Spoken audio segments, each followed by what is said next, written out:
और बात करते हैं कुछ आर्ट एंड कल्चर के हवाले से। किसी भी मुल्क की सकाफत को जो भी आर्टिस्ट होते हैं वो ज़िंदा रखे होते हैं, और पाकिस्तान का आर्ट्स एंड कल्चर इतना स्ट्रॉन्ग और इतना मजबूत है कि दूसरे ममालिक की अगर सकाफतों का अंदाज़ा लगाएं और हमारे मुल्क का जो इंटरनेशनली पाकिस्तानी आर्टिस्ट जो है वो रिप्रेजेंट कर रहे हैं वो हमारे सामने है और काबिल दीद है। इस हवाले से बात करेंगे पाकिस्तान में आर्ट्स एंड कल्चर का फ़रोग किस हद तक आगे बढ़ रहा है और किस हद तक रुक गया, इस हवाले से बात करेंगे। हमारे साथ स्टूडियो में मौजूद है जनाब नवीद बुखारी साहब, जो कि डायरेक्टर है अलहमरा आर्ट्स काउंसिल। अस्सलाम वालेकुम। जी वालेकुम सर, कैसे हैं आप? अल्लाह का शुक्र। सर, बहुत शुक्रिया फर्स्टली प्रोग्राम में आने के लिए। आपका शुक्रिया। नहीं sir, our pleasure. It's an honour. Our pleasure sir. और सेकेंडली मैं कहना चाहूँगी you are looking so classy firstly. Thank you so much. It's truly a great compliment for me. अच्छा सर, मैं आपसे पूछना चाहती हूँ, अगर हम पाकिस्तान की स्पेसिफिकली बात करें, जितना भी पाकिस्तान का आपको माशाल्लाह काफ़ी टाइम हो गया इस फील्ड में आर्टिस्ट को देखते हुए, उनसे मिलते हुए, नया टैलेंट आपके सामने हर रोज़ आता है सामने। तो अभी पाकिस्तान का जो कल्चर है या आर्ट्स एंड कल्चर है, जो आर्टिस्ट हैं उनको फ़रोग किस हद तक मिल रही है, हम नया टैलेंट को किस हद तक आगे ले जाने में मदद कर रहे हैं, ये चीज़ ये रुक गई है?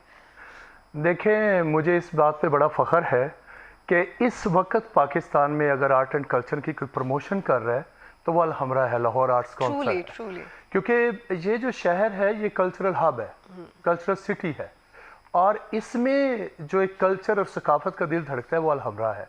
कहीं भी कोई कल्चरल एक्टिविटी हो रही हो या ना हो रही हो, आर्ट प्रमोट हो रहा हो या ना हो रहा हो, लाहौर आर्ट्स काउंसिल की ये रिस्पॉन्सिबिलिटी है कि अपने नए लोगों के लिए फील्ड्स एक्सप्लोर करना, अपने बच्चों को, न्यू टैलेंट को उन्हें आगे लेके जाना, स्टेज फ्राहम करना, और इसी तरह जो हमारे लेजेंड्स हैं या जो बहुत बड़े बड़े नाम हैं उनकी यादों में, जो इस दुनिया में अभी नहीं भी हैं, उन्हें ट्रिब्यूट देना, और जो अभी लिविंग लेजेंड्स हैं उनको खराज तहसीन पेश करना, ये हमारी जिम्मेदारी है। बिल्कुल इस तरह। तो ये हमारी ख्वाहिश भी है, कोशिश भी है कि पाकिस्तान में हम at least Lahore arts council art को मरने नहीं देंगे, इसको हमेशा जिंदा रखेंगे। और ये आपने बड़ी एक मुझे अच्छी बात लगी है, जैसे आपने कहा ना, कहीं पे फ़रोग मिल रहा हो या नहीं मिल रहा हो, अलहमरा जो है वहाँ पे हमारे जो आर्टिस्ट है ना नज़र आ रहे होते हैं। हम जब माल रोड से गुजरते हैं ना तो कुछ ना कुछ एक तरह से वहाँ पे प्रमोशन लोग खड़े होते हैं, आर्ट्स वो जिंदा एक तरह से रखे हुए हैं। फैज मेला जो भी एक नया आता है, जिनको लाहौर लिटरेरी फेस्टिवल, फैज मेला, इसके अलावा पॉलिटिकल एक्टिविटीज,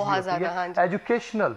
देखिए, एजुकेशन जो है वो किसी भी मुल्क की तरक्की के लिए बेसिक्स है, तो लाहौर आर्ट्स काउंसिल में सबसे ज़्यादा एजुकेशनल इवेंट्स होते हैं।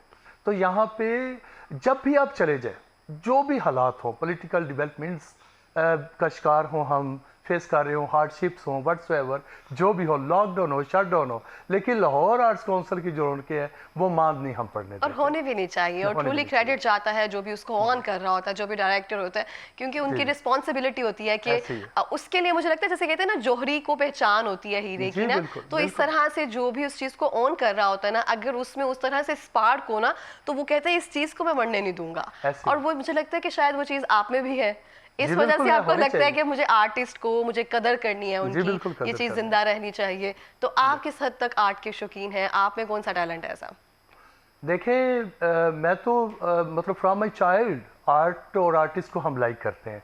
हम छोटी एज से ड्रामे, फिल्में, थिएटर उसको देखते आए हैं। और फिर हर बंदा जो है, कोई भी आर्ट एंड कल्चर की एक्टिविटी हो, भले वो ड्रामा हो, वो फिल्म हो, थिएटर हो, उसमें कोई ना कोई लेसन या मैसेज ज़रूर होता है। और ये बेस्ट वे है, जो हमारा थिएटर है, हमारा ड्रामा है या फिल्म है, किसी भी माशरे के अफराद को कम्युनिकेट करने के लिए सबसे बेस्ट वे ये है। जब कोई बंदा देखे ना, अगर मौला जट को देखेगा तो हर बंदे की ख्वाहिश होगी कि उसने मौला जट बनना है। जहाँ पे किसी का इस्तेहसाल हो रहा है, किसी को इंसाफ नहीं मिल रहा, तो उसने गंडासा उठाना है। इसी तरह कोई भी करैक्टर है उसको लोग फॉलो करते हैं।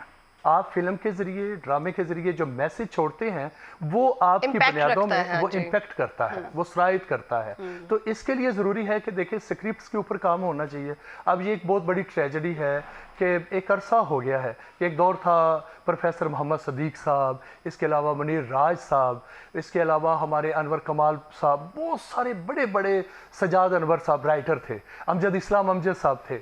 तो वो उनके ड्रामे लावारिस अभी तक लोगों के जहनों में हैं, और भी बेशुमार ऐसे हैं जिसके नाम गिनवाए जा सकते हैं। लेकिन अब जो है कोई राइटर आपको नज़र नहीं आएगा, स्क्रिप्ट राइटर, मयारी काम करने वाला। हम पता नहीं शायद मेहनत से जी चुराने लग गए हैं, लाइब्रेरियों से दूर हो गए हैं। जब से ये मोबाइल आया ज़्यादातर टाइम इसको देते हैं।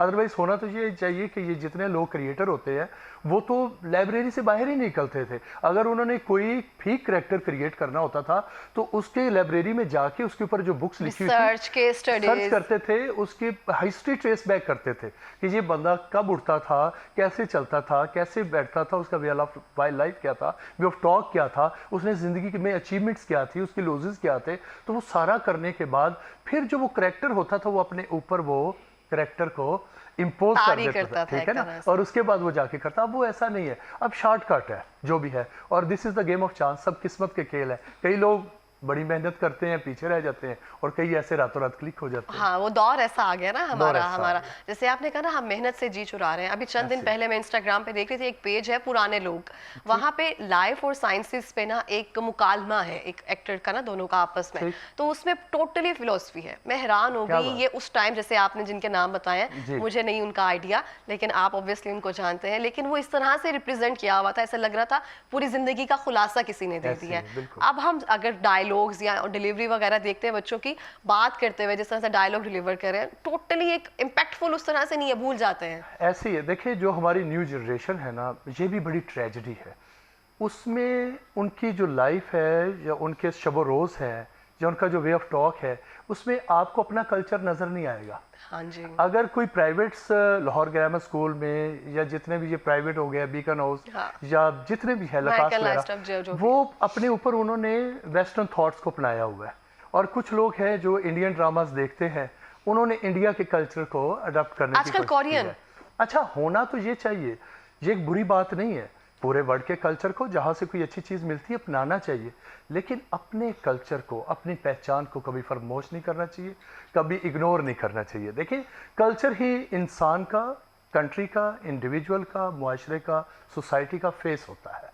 अगर आपका अपना कल्चर, अपना आपका आर्ट जो है वो डाइंग आर्ट हो जाएगा, वो मर जाएगा, तो फिर आपकी पहचान आपने खो दी है।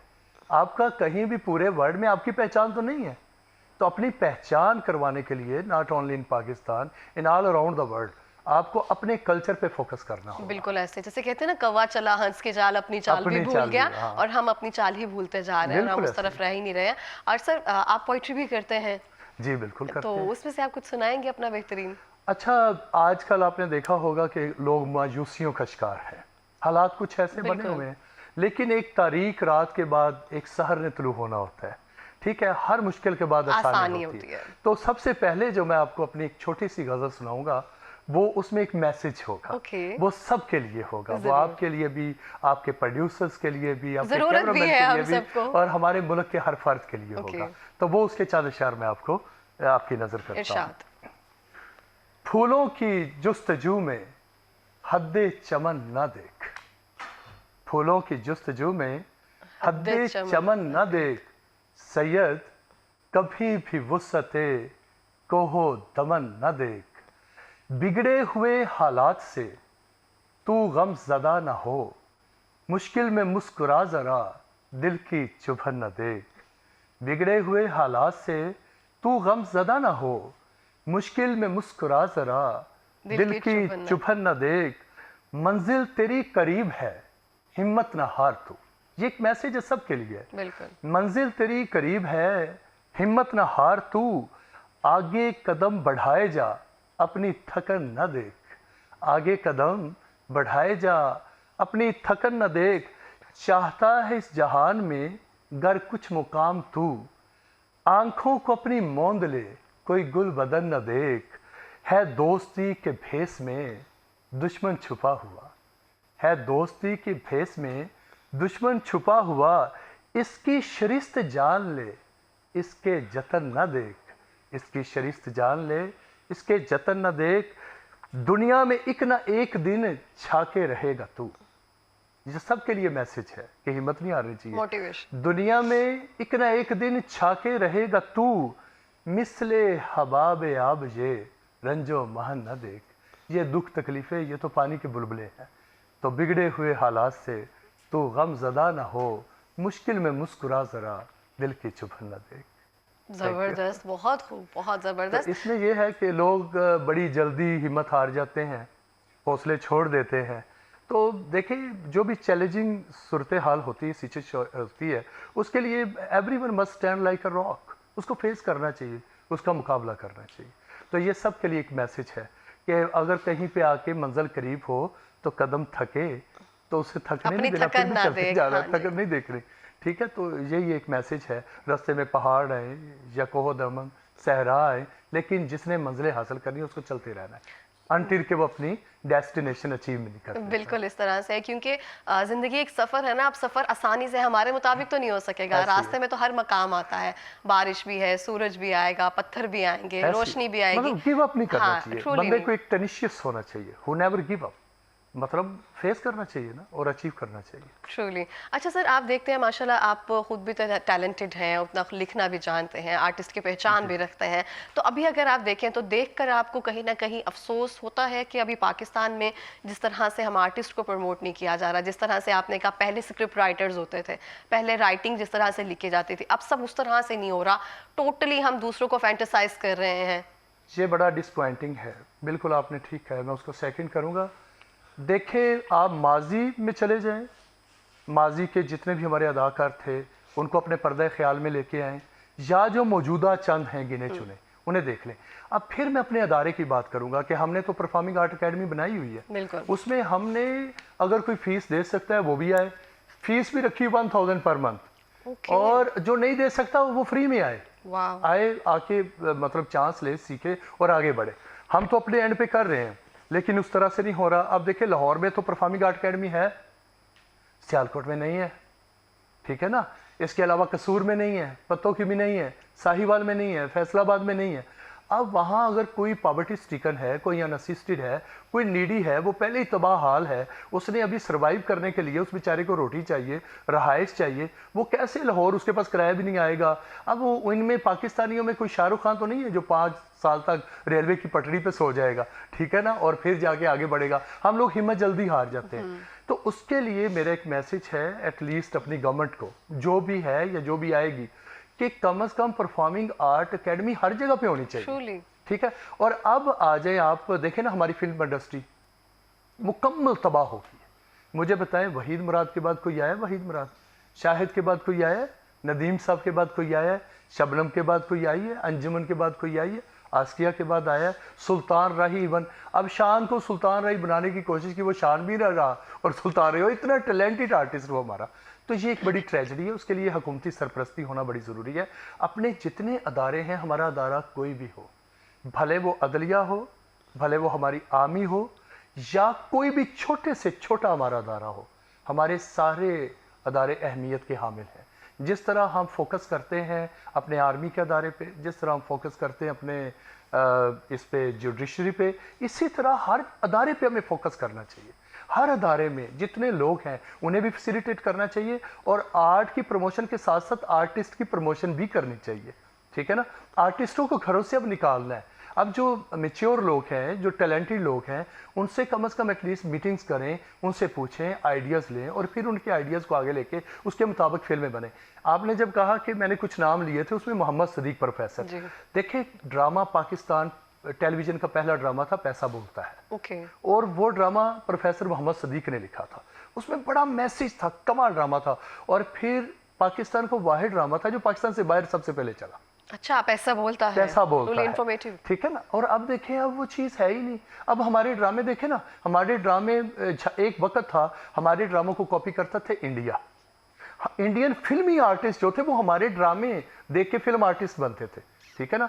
अब देखें, मैंने खुद इंटरव्यू गोविंदा का सुना था, तो उसने कहा जी कि मैं 50-50 देखता था। पाकिस्तान के एक मज़ाहिया प्रोग्राम था, उसने कहा जी मैं वहाँ से मैंने जो अपनी कॉमेडी है उसको इम्प्रूव किया। वो लोग देख देख के जतिंद्रा को एक दफ़ा मैंने उसका इंटरव्यू सुना, उसने कहा जी मैंने अपना हेयर स्टाइल जो है वहीद मुराद की कॉपी किया था। देखिए, हमारे आर्टिस्ट ये थे। अब अगर हम इंडियन फिल्म इंडस्ट्री, दिलीप साहब से पहले उनकी किसी एक फिल्म का मुझे नाम बता दें। वो सिर्फ एक KL सहगल को वही गाता था, वही एक्टिंग करता था, ना उसकी कोई फेस एक्सप्रेशन थे, ना कोई उसकी डायलॉग डिलीवरी थी, ना उसकी कोई बॉडी लैंग्वेज थी, ना कोई उसकी स्टेज फुटिंग थी, लेके फिर रहे थे। अब दिलीप साहब पेशावर के, हमारे यूसुफ खान, बिल्कुल, वो वहाँ गए और उन्होंने इंटायरली चेंज कर दी पूरी फिल्म इंडस्ट्री। आज तक शाहरुख, अमिताभ से लेके शाहरुख तक उन्हीं को कॉपी कर रहे हैं। वो एक अकेडमी का दर्जा रहा, वो पाकिस्तानी थे। फिर सिंगिंग की दुनिया में आ जाए, मोहम्मद रफ़ी। मोहम्मद रफ़ी आपको पता है बिलालगंज के, भाटी के, लाहौर के। उन्होंने जाके आज तक, बल्कि अगले 1000 साल तक भी वैसा सिंगर नहीं आएगा, उसी को लोग कॉपी करते हैं। वो भी पाकिस्तानी थे। सनील दत्त पाकिस्तानी थे, विनोद खन्ना पाकिस्तान था, कपूर फैमिली पूरे की पूरी पाकिस्तानी थी। अब देख लें कि फवाद अहमद वहाँ पे फवाद खान गया है, उसने जाके कमाल एक्टिंग की है। फिर राहत फ़तेह अली इंडिया में गए हैं, उन्होंने ऐसे वो जो जितने भी इन्होंने वहाँ पे गाने गाए हैं उन्हें हला के एक दफ़ा रखे हैं। आतिफ असलम गए हैं वहाँ पे। तो हमारे लोगों में टैलेंट बहुत ज़्यादा है। अब इंडिया में की आबादी मोर देन 1 बिलियन है, आपको पता है, 100 अरब के करीब है। हमारी सिर्फ 25-26 करोड़ आबादी है, लेकिन अगर टैलेंट देखा जाए तो पाकिस्तान में बहुत ज़्यादा है। अभी तो चांसेस नहीं मिलते। उनके तो जगह जगह अकेडमी है, और वो इंडियन आइडल हो या कितने भी उनके शोज़ हो, उसमें वो घर घर जाके अपने टैलेंट को ना सिर्फ चांस, प्लेटफॉर्म देते हैं, तलाश करते हैं, उन्हें फैसिलिटेट करते हैं। हमारे यहाँ पे ये है, ट्रेजडी है, लेग पुलिंग करते हैं। ये कोई किस्मत से ही आगे निकल जाए तो निकल जाए, वरना जो निकल रहे होते हैं उसकी टांगे खींचने वाले पीछे बहुत ज्यादा होते हैं, ताकि कोई भी ना आगे जाए। अच्छा, एक इसमें रीजन हम ये नहीं कह सकते कि हम कहा जाता है कि हम एक इस्लामिक कंट्री है, तो परफॉर्मिंग आर्ट को हम उस तरह से खुलेआम एकेडमीज नहीं खोल सकते हैं। फतवा, ये सब चीज़ें बहुत ज़्यादा हो जाता है कि हमारी बच्चियाँ गाना ना सीखें, ये सब चीज़ें ना सीखें, आर्ट्स एंड कल्चर, एक्टिंग ना सीखने जाएँ। हमारा एक तरह से रहा, ये एक रुकावट है उसके लिए। अगर हम इस्लाम को बीच में लेके आए ना, तो बड़ा वाज़ेह पैगाम है। कुरान पाक में अल्लाह ने फरमाया है हर एक को कि या अय्युहल्लज़ीना आमनु उदखुलू फिस्सिल्मि काफ़ा, कि ऐ ईमान वालो, इस्लाम में पूरे के पूरे दाखिल हो जाओ। अब हम आर्ट को लेके अगर कहें कि इससे ये इम्पेक्ट पड़ेगा या वो पड़ेगा, इस्लाम में मौसीकी हलाल है या हराम है, इसमें भी उलमा कराम में काफ़ी आपस में कॉन्ट्रडिक्शन है। कुछ कहते हैं जी हलाल है, आप इसमें बैंड बाजा इंस्ट्रूमेंट्स ना चलाएं और शिरक का कोई अंसर ना हो पोइट्री में, तो हलाल है। कुछ मसाले हज़रत दाऊद अलैहिस्सलाम की देते हैं, गुले दाऊदी का हवाला देते हैं, कुछ दफ़ का हवाला देते हैं जब आप सल्लल्लाहु अलैहि वसल्लम कहते। अब ये देखें ना, ये बाकी जहाँ तक हम इस्लाम की बात करते हैं तो आप भी बाज़ारों में जाते हैं, मॉल्स में जाते हैं, मुझे तो कहीं भी नज़र नहीं आता। इवन वेरी सॉरी टू से, भले उलमा करा मुझ पे, उलमा तो कहना ही चाहिए, मुल्ला हजरात या मौलवी हजरात हम पे फतवा लगा दे, मुझे बताइए उनमें भी इस्लाम नहीं है। उनका इस्लाम भी वहाँ तक है जहाँ तक उन्होंने नमाज पढ़ानी है, अजान देनी है, और जिस पे चाहना है फतवा लगा देना है, मोर सबत कर देनी है। सर, ये हम कंट्रोवर्शियल हो जाएंगे, हम आगे बढ़ते हैं। इस बारे में बात करते हैं कि अगर हम देखें पाकिस्तान के जितने भी आर्ट काउंसिल हैं, जैसे हम अलहमरा की बात करते हैं स्पेसिफिक, लेकिन लाहौर की बात करें हम, इसमें जो हम काम कर रहे हैं इस साल, ऐसा क्या कोई नया इकदाम है या 2025 में ऐसी कौन सी नई चीज़ें हैं जो हम इंट्रोड्यूस करवाएंगे और बच्चों के लिए सीखने के लिए बहुत ज़्यादा मौके दिए जाएंगे? देखिए, बच्चों के लिए मौके जहाँ तक है वो तो हमारी performing art academy Alhamra culture complex. Performing art academy में सर क्या क्या चीजें होती हैं जो सिखाई जाती हैं? फ्लूट सिखाते हैं। अब देखें ना, बंसरी कैसा एक जादू कर देने वाला इंस्ट्रूमेंट, ठीक है ना, वो भी खत्म होता है, वो भी सिखा रहे हैं। उसमें डांस क्लासेस भी हैं, उसमें आर्ट एंड पेंटिंग की क्लासेस भी हैं, उसमें गिटार क्लासेस भी हैं, जो भी आर्ट के जितने भी शोबे हैं, सिंगिंग, वोकल, सारी क्लासेस हम, जिसके अंदर जो टैलेंट है उसको उसने तराशना है तो वो अलहमरा का रुख करे, ठीक है। तो उसके अलावा कोई भी कहीं भी, अगेन मैं कहूँगा, एक्टिविटी आपने सवाल किया कि अलहमरा अगले साल के लिए क्या कर रहा है, हमने हर साल करना होता है। हमने ड्रामा फेस्टिवल 10 दिन का हर साल करना होता है, हमने गज़ल फेस्टिवल हर साल करना होता है। अब उसमें हमने एडिशन किया है कि फूड फेस्टिवल। आपको पता है कि लाहौरी ख़ास तौर पे फूड कॉन्शियस है और फूड इंडस्ट्री बन के रह गया पूरा लाहौर, तो उसके हम फेस्टिवल करने का हमारा पूरा प्लान है। और सिर्फ ये नहीं है कि हम मतलब साल में 3 दिन का करें, हम चाह रहे हैं साल में 3-3 महीने बाद करें। अब जैसे फ़िश का मौसम है तो हम फ़िश के स्टॉल्स लगवा सकते हैं। उसके अलावा हम चिल्ड्रन फेस्टिवल, कि बच्चों की भी एक्टिविटी होनी चाहिए, उसमें प्ले लैंड हो बच्चों के लिए, और वो भी हमारा पूरा प्लान है। इसके अलावा हम ग्रैंड मेगा म्यूज़िकल जो नाइट्स हैं उसका भी ऑर्गेनाइज़ कर रहे हैं। मतलब एट लीस्ट 1 महीने में हमने 2-3 एक्टिविटीज़ वो रखी होती है, वो बढ़ सकती हैं, वो कम नहीं हो सकती। तो ये हमारा साल का प्लान हमेशा से होता है। चलिए, अच्छा सर, आप ज़ाती तौर पर अगर देखें कि इक़दामात के ख्वाहिशमंद हैं कि ये चीज़ें अब शामिल होनी चाहिए, ये स्टेप्स जो है गवर्नमेंट को लेने चाहिए? मैंने पहले भी आपको कहा है कि शोबा कोई भी हो, उसमें जो कंसर्न मिनिस्ट्री है या जो भी है उसको हेड कर रहे हैं, उन्हें फुली तौर पे उससे इंटरेस्ट लेना चाहिए। और देखना चाहिए कि कमज़ोरियाँ कहाँ कहाँ पे हैं, वो दूर करनी चाहिए। वहाँ पे उसको जितना भी, अब देखें ना हमारी परफॉर्मिंग आर्ट अकेडमी है उस तरह से नहीं है जिस तरह इंटरनेशनल आर्ट अकेडमी होती है, जो उनके पास चीज़ें हैं बच्चों को फैसिलिटेट करने के लिए, सिखाने के लिए, हमारे पास नहीं है। तो इसके लिए फोकस करना बहुत ज़्यादा ज़रूरी होता है। सही। तो वो आर्ट्स काउंसिल तो कर रहा है अभी, लेकिन और ज़्यादा ज़रूरत है। सिर्फ ये नहीं है कि अलहमरा जो है ठीक है, ड्रामे तो करवा लेगा, थिएटर तो करवा लेगा, वहाँ पे सिंगिंग के कंपटीशन तो करवा लेगा। अलहमरा ने अभी तक कोई फिल्म तो नहीं ना बनाई, उसके लिए बहुत बड़ा बजट चाहिए। अगर हमारे पास बजट आता है तो हम ऐसी फिल्म बनाएंगे शायद वो पहले ना बनी हो। ये भी हमारे प्लान्स में तो शामिल है। सही। तो सर अच्छा मैं आपसे पूछना चाहूंगी, आपकी शायरी का मरकज हमेशा कौन रहता है जब आप लिखते हैं? आपको क्या लगता है? वो देखिए ना, कभी बहार होता है, कभी खज़ां होता है, कभी दुख होते हैं, कभी सुख होते हैं, कभी राइज होता है, कभी फॉल होते हैं, फ्लक्चुएशंस होते हैं। तो अकॉर्डिंग टू द रिसेंट जो सर्कमस्टांसिस होते हैं या डेवलपमेंट्स होती है, उसके मुताबिक कोई भी राइटर हो, शायर हो, या जैसे हमारी पॉलिटिकल रिसेंट डेवलपमेंट्स है उसको मद्देनज़र रखते हुए, एक वक्त था कि लबो रुखसार की शायरी, लेकिन मैंने लाइफ में बहुत कम की है।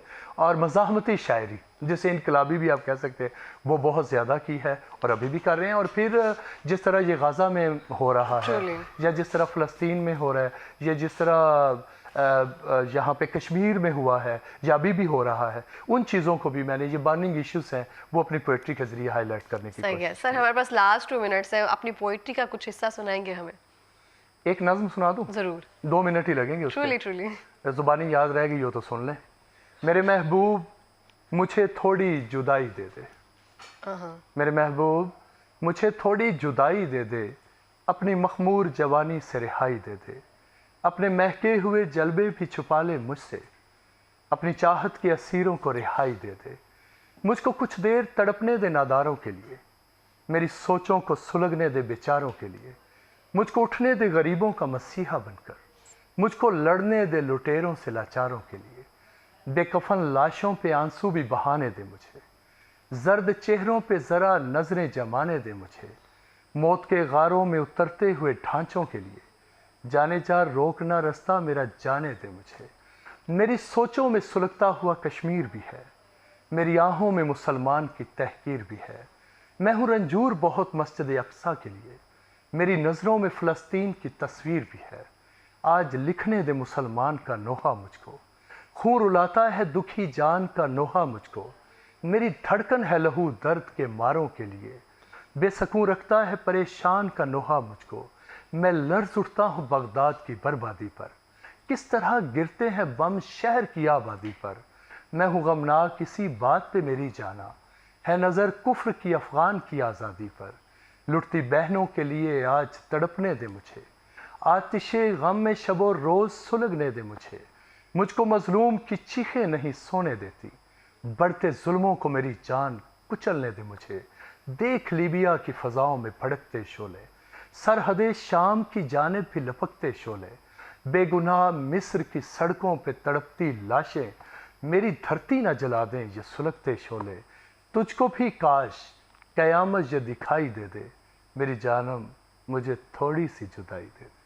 बहुत खूबसूरत, जिस तरह से दुनिया में जितने भी मसाइल हैं उसको आपने एक तरह से पिरो दिया ना अपने लफ्ज़ों में, ये बहुत खूबसूरत है। और बहुत शुक्रिया सर प्रोग्राम में आने के लिए और अपना एक्सपीरियंस और सब चीज़ें शेयर करने के लिए। थैंक